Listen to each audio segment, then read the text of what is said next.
Hi. Hi, How how are are you? you? I'm good, thanks. Thanks for having me on. I'm glad we're finally connecting. Yeah, I love seeing your book in the background. yeah. Yeah, I hold it I up. put Let's it see. up in the back, but I also Yeah, hear it's all of it. perfect. Oh, it's awesome. Here, hold on. I'm just turning up the volume because I can't really hear you. I'm sure I'm gonna ruin something. Oh, sorry.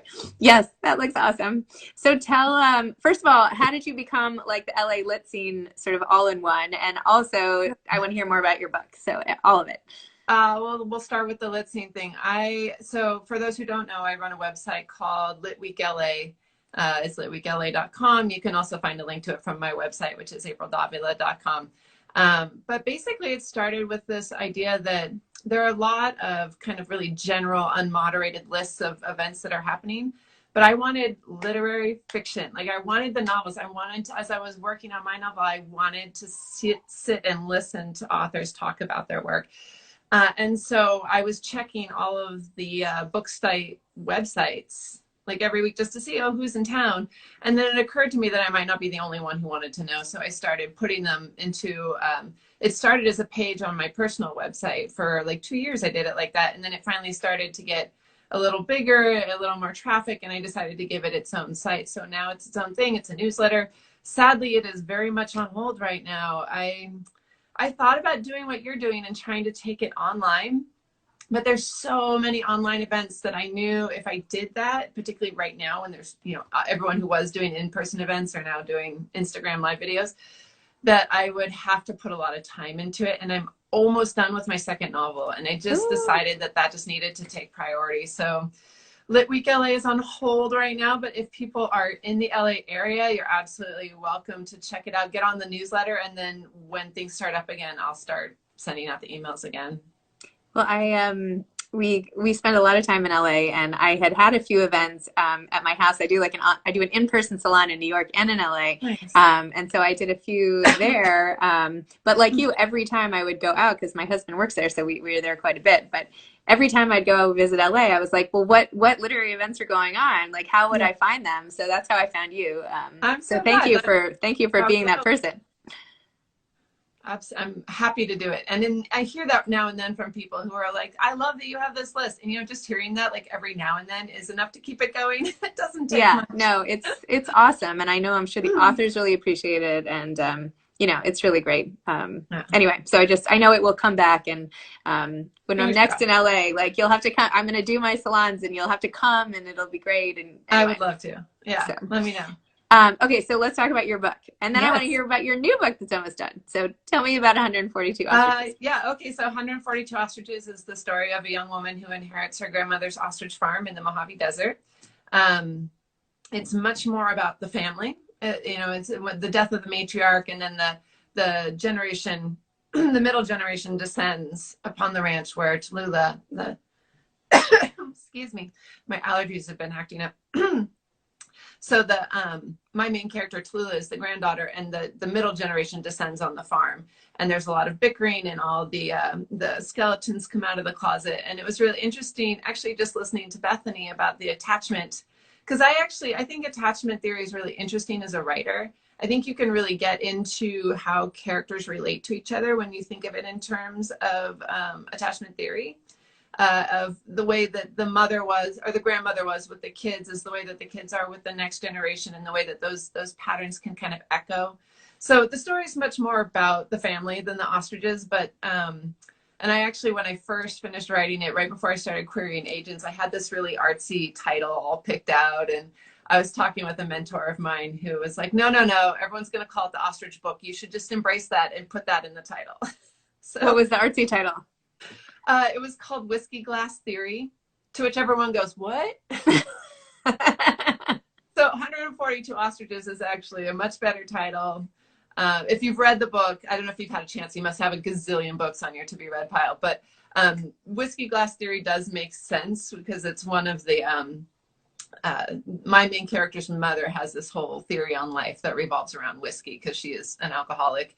And it hits those issues I was talking about in terms of the attachment and the way that people deal with the minor traumas, the repetitive minor traumas of life. But ostriches just make a better title, so that's And where I think. how did you pick that? The No, title? like how did you pick that in terms of like a setting for your book? Oh, good question. Yeah. So I fell in love with the desert down here in Los Angeles when I was an undergrad in college. I love the desert. But when I started writing, I mean, it sounds like my mom's upbringing was somewhat like Bethany's. It was, there was a lot of good material. I'll just put it that way. And so I wanted to write her story, but her grandmother had stolen her away from her mother to live on a dairy farm in Sacramento Valley. And I asked my mom, is there any chance there'd be a dairy farm in the desert? And my mom was like, no, absolutely not. And I was trying to prove her wrong. I was Googling for some kind of farm in the desert, and I came across this ostrich ranch, and I went out there just to visit. I was like, just gonna check it out. But like the second I got there, I just knew it was a great place for a story about family, because it just is all these contradictions. Like the birds are really graceful and beautiful, but they're also really scary because they're huge and deadly and like scaly, but then they also have these like really long eyelashes, and they're, so that, like, I don't know, they just seem to embody contradiction. And for me, family is all about that contradiction of how you can really love someone and hate them at the same time, or you can really want them back in your life and really not at the same time. And all those contradictions just seemed like a good setting for a story about family. Totally. How great that you actually went out there and it's a real place as It opposed to just was. conjuring it, It was a real place. It's not there anymore. So I went out Oh, there years ago, and since then, sadly, the proprietor, he had a heart attack and passed away. So I feel really lucky that I got to spend time with him. I spent days and days out there just talking with him, and a lot of the smaller plot points in the story come directly from his life trying to run the ranch. And wow. he never got to read it, sadly. Oh, well, this And is how he's living on he's with, living on. and what's your new book about? Oh, I'm so excited about it. It's it's actually the book I wanted to write for my first novel, but I knew I couldn't hack it. So like this book, a simple 1 week, single point of view, first person story took me 10 years to write. And I knew I needed more skill before tackling the second book. So the second book is 3 points of view. It spans 300 years. It's this epic story set in California. And it's about a couple that doesn't age until they have a child. And so they have this framework around immortality. And even though they're not superheroes, they do learn to use their invincibility to their advantage as they go through life. And then the challenges of adopting new identities and the pressures of that over the time. It really all started when I had my daughter, because like she had her first birthday, and then you have that moment as a parent where you're like, she's getting older, but I can't possibly feel like this idea of like the death of immortality.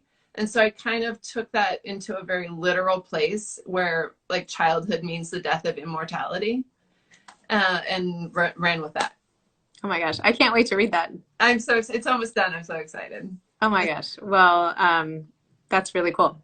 How great to you're so excited talking about it. It makes me so excited to read it. It's like, it's perfect. That's awesome. Well, this is why I love talking with book people, because I go out into the world, or I used to, and I'd be talking to people about books, and I'll get all excited, and I realize I'm the only one. No. Like, Call me. What's wrong with you people? Why aren't you excited? It's books. Yeah, I feel the same way. I'm always like, oh my gosh, and the story, and oh my gosh, look what I can't wait to read this. And yeah, I'm the same way. So you could just like text me and we'll, All right, I'll shoot you a message. Okay. Well, thank you so much for coming on. I'm glad we finally did even just this little mini face-to-face, and more to come, because and do let me know when you ever do get back to Los Angeles. Drop me a line. We'll get together. We will be there. My husband might, he might just get in the car and drive there without me. He's so eager to get there. So we will be there hopefully this summer. So, well, for sure this summer. Anyway, thanks for coming on. Having me. Bye. Okay, bye.